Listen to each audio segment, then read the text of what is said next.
Hej, jeg hedder Henrik Ølgaard. Jeg kommer fra University College Nordjylland. Jeg er en del af AP-programmet, som vi kalder det, i Computer Science. Og som en del af Computer Science på UCN, der har vi et semester i spiludvikling, som vi tilbyder som et valgfag.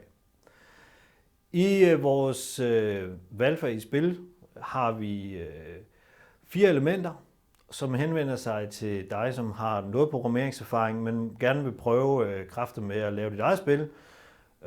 Og som sagt består det så af 4 elementer. Første element er spilprogrammering i Unity 3D.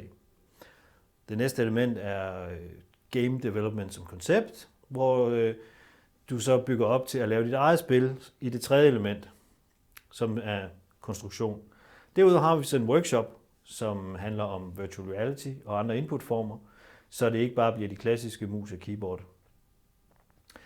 Som sagt er hele semesteret bygget op omkring spiludvikling, og det giver 30 ECTS.